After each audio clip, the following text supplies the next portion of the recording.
Mumbai university के institute of distance and open learning यानी आईडॉल को एक साइबर अटैक की वजह से अपने फाइनल ईयर के ऑनलाइन एग्जाम्स पोस्टपोन करने पड़े थे। और अब आईडॉल ने एक नया टाइम टेबल रिलीज किया है। इनफैक्ट आईडॉल के रिवाइज्ड एग्जाम्स आज से यानी अक्टूबर 19 से शुरू हो गए हैं। और ये जो नया शेड्यूल है उसमें एक बड़ी चेंज है जो इस वीडियो में मैं आपको बताने वाला हूँ। तो कल रात में यूनिवर्सिटी ऑफ मुंबई ने ये प्रेस रिलीज जारी किया है और जिसमें ये कहा गया है कि आईडॉल के जो 21 एग्जाम्स पोस्टपोन हो गए थे वो सभी एग्जाम्स आज से यानी 19 से रीस्टार्ट होने वाले हैं। सभी एग्जाम्स नहीं, 21 में से 17 एग्जाम्स ऐसे हैं जो आज से स्टार्ट हो रहे हैं। लेकिन 4 एग्जाम्स यानी बीए, बीकॉम, एमए और एमकॉम जो कि सबसे बड़े एग्जाम्स हैं जिसमें सबसे ज्यादा स्टूडेंट्स अपीयर होते हैं, वो एग्जाम्स और भी ज्यादा डिले हो गए हैं। बीए और बीकॉम जो है यूनिवर्सिटी ने कहा है कि वो 26 तारीख से शुरू होने वाले हैं। एमए के एग्जाम्स नवंबर 2 से और एमकॉम के एग्जाम्स जो है नवंबर 6 से स्टार्ट होंगे, यानी स्टूडेंट्स का वेट और भी ज्यादा बढ़ गया है। अलबत्ता जो दूसरे एग्जाम्स हैं जो रिलेटिवली छोटे हैं जिसमें कम स्टूडेंट्स अपीयर होते हैं जैसे बीएससी आईटी सेमेस्टर 6 एग्जाम्स या फिर BSc computer science, MSc part 2 mathematics, IT computer science, MA education part 2, ये सारे एग्जाम्स जो है आज से शुरू हो रहे हैं। और इनफैक्ट जो बैकलॉग के भी एग्जाम्स हैं इन सब के, ये आज से स्टार्ट हो रहे हैं। अलबत्ता जो 4 बड़े एग्जाम्स हैं जैसे कि मैं आपको बताया कि बीए, बीकॉम, एमए और एमकॉम, ये शुरू होने में अभी भी एक हफ्ता बाकी है। तो वो बड़ी चेंज क्या है जो इस नए टाइम टेबल में आईडॉल ने अनाउंस किया है? इनफैक्ट हम ऑलरेडी उस बड़े चेंज पर रिपोर्ट कर चुके हैं आज से लगभग एक हफ्ता भर पहले। वो ये कि एग्जाम्स जो है अब एक मल्टीपल टाइम स्लॉट्स में कंडक्ट किए जाएंगे। मतलब अभी तक ये होता आ रहा था कि एक पर्टिकुलर 1 घंटे का टाइम स्टूडेंट्स को दे दिया जाता था जिसमें उनको लॉग इन करके अपना एग्जाम देना होता था। बट यूनिवर्सिटी ने शायद रियलाइज किया कि एक ही वक्त में जब एक साथ इतने सारे स्टूडेंट्स लॉग इन करते हैं तो उसकी वजह से कहीं ना कहीं सर्वर पर बर्डन आ जाता है और इस वजह से यूनिवर्सिटी ने इन एग्जाम्स को अलग अलग टाइम स्लॉट्स में कंडक्ट करने का डिसाइड किया है। तो किस तरीके से ये एग्जाम्स कंडक्ट होते हैं मैं आपको अलग अलग एग्जाम्पल्स के जरिए से बताता हूँ। सबसे पहले हम लोग बीए के एग्जाम्स देखते हैं जो कि पोस्टपोन कर दिए गए हैं। 26 अक्टूबर से ये एग्जाम्स अब शुरू होने हैं।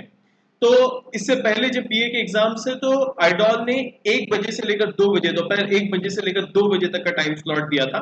लेकिन अब उस टाइम स्लॉट को चेंज कर दिया गया है और 9 बजे से लेकर 1 बजे तक का यानी ये 4 घंटे का स्लॉट दिया है। इसका ये मतलब नहीं है कि आपके पेपर्स 4 घंटे तक चलने वाले हैं, आपका पेपर 1 ही घंटे का होगा। आपको ये करना होगा कि इस टाइम स्लॉट में यानी 9 बजे से लेकर 1 बजे तक का जो टाइम स्लॉट है इसमें से कोई 1 घंटे का स्लॉट आपको चूज करना पड़ेगा। तो चाहे आप 9 से 10 बैठे या 10 से 11 बैठे, वो पूरा आपके ऊपर है। लेकिन एक चीज का आपको ख्याल रखना है कि 1 बजे के बाद में जो है पेपर देने आपको नहीं मिलेगा। तो आपको एटलीस्ट 12 बजे तक के जो है पेपर स्टार्ट करना पड़ेगा। अगर आप लेट शुरू करते हैं, 12:30 बजे आपका पेपर स्टार्ट करते हैं, तो फिर आपको सिर्फ आधा घंटा ही मिलेगा।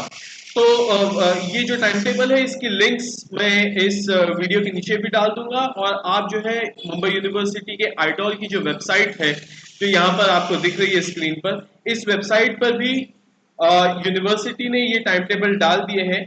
खासतौर से आप लोग देखिए कि ये जो exam dates for online examination and online exam time table 2020 का जो टैब है यूनिवर्सिटी की वेबसाइट पर, वहां पर आपको सभी रिवाइज टाइम टेबल मिल जाएंगे। उसी तरीके से अगर हम लोग बीकॉम का टाइम टेबल जो रिवाइज टाइम टेबल यूनिवर्सिटी ने इशू किया है, अगर हम वो देखें तो वो भी 26 तारीख से शुरू होने वाला है और उसका भी टाइम स्लॉट बढ़ा दिया गया है। 1 घंटे की बजाय वो 4 घंटे 2 बजे से लेकर 6 बजे तक के, शाम में 2 बजे से लेकर 6 बजे के बीच में पेपर्स होंगे। और उसमें अगेन सेम पैटर्न रहेगा, आपको 1 घंटा चूज करना रहेगा, वो 1 घंटे में आप कभी भी लॉग इन करके अपना पेपर दे सकते हैं। तो इसका बड़ा फायदा यही होगा कि एक साथ सारे स्टूडेंट्स लॉग इन नहीं कर पाएंगे और इस तरीके से यूनिवर्सिटीज ने इन पेपर्स को स्टैगर कर दिए हैं। फिर इसके अलावा हम अगर एमए का देखें जो कि अगेन एक बड़ा एग्जाम है, सेम चेंज किया गया है। नवंबर 2 से एमए का एग्जाम स्टार्ट होने वाला है। 9 to 1 इसका टाइम स्लॉट रखा गया है। अलग अलग सब्जेक्ट के हिसाब से आप लोग अपना शेड्यूल चेक कर सकते हैं। मैं अगेन इसकी भी लिंक इस वीडियो के साथ मैं आपको दे रहा हूँ। और फिर लास्ट में ये एमकॉम का जो है टाइम टेबल हम लोग यहाँ पर देख रहे हैं। एमकॉम के लिए 2 स्लॉट्स दिए हुए हैं। इनफैक्ट 9 AM to 1 PM का भी एक स्लॉट है और 2 PM to 6 PM का भी स्लॉट है कुछ पेपर्स के लिए। एक पेपर जो रिसर्च मेथोडोलॉजी का है उसके लिए सिर्फ एक ही स्लॉट है 2 बजे से लेकर 6 बजे तक का, जो कि नवंबर 9 को होने वाला है। तो ये एग्जाम्स जो है एमकॉम के, ये नवंबर 6 से यानी सबसे लास्ट में अब कंडक्ट किए जाएंगे। तो अब हमको ये देखना पड़ेगा कि चूंकि यूनिवर्सिटी के फाइनल ईयर एग्जाम्स अब पोस्टपोन हो गए हैं, तो फिर जो फर्स्ट ईयर के एग्जाम्स हैं उनका क्या होना है। सेकेंड ईयर के जो रेगुलर एग्जाम्स हैं, मतलब फ्रेशर्स के एग्जाम्स हैं, वो अब कब और कितने ज्यादा पोस्टपोन होंगे, वो चीज भी हमको देखनी पड़ेगी। आप लोग जानते हैं कि आइडॉल को अपने एग्जाम्स इस वजह से पोस्टपोन करने पड़े थे क्योंकि एक टेक्निकल ग्लिच आ गई थी, जिसकी वजह से स्टूडेंट्स उनके पेपर्स एक्सेस नहीं कर पा रहे थे टाइम पर, और जिसकी वजह से एक बहुत ज्यादा केओस हो गया था। यूनिवर्सिटी को सारे पेपर्स पोस्टपोन करने पड़े थे सिर्फ 2-3 दिन के अंदर में ही। यानी एग्जाम्स अक्टूबर 3 को स्टार्ट हुए और उसके 2-3 दिन बाद ये टेक्निकल फ्लॉ समझ में आया था यूनिवर्सिटी को। तो उसके बाद में टाइम्स ऑफ इंडिया ने काफी अच्छी इस पर रिपोर्टिंग की है कि किस तरीके से यूनिवर्सिटी ने फिर अपना जो टेक्निकल पार्टनर है, यानी जिस फर्म को कॉन्ट्रैक्ट दिया गया था, वो कॉन्ट्रैक्ट चेंज कर दिया। इससे पहले सिंगापुर की एक कंपनी को ये कॉन्ट्रैक्ट दिया गया था, लिटिल मोर इनोवेशंस नाम की कंपनी को। अब एक नया बिडिंग प्रोसेस, एक नया टेंडरिंग प्रोसेस किया गया और उस नए टेंडरिंग प्रोसेस में 5 कंपनीज ने अप्लाई किया था। उस 5 कंपनीज में से यूनिवर्सिटी ने 3 कंपनीज को शॉर्टलिस्ट किया और फाइनली पुणे की एक कंपनी है स्प्लैश गेन टेक्नोलॉजीज के नाम से, जिसका एकलव्य नाम का प्लेटफॉर्म है जो चूज किया गया है। तो अब देखना है ये है कि ये जो नया प्लेटफॉर्म यूनिवर्सिटी ने चूज किया है ये कितना एफिशिएंट है और क्या इस प्लेटफॉर्म के जरिए से एग्जाम स्मूथली कंडक्ट होंगे या नहीं।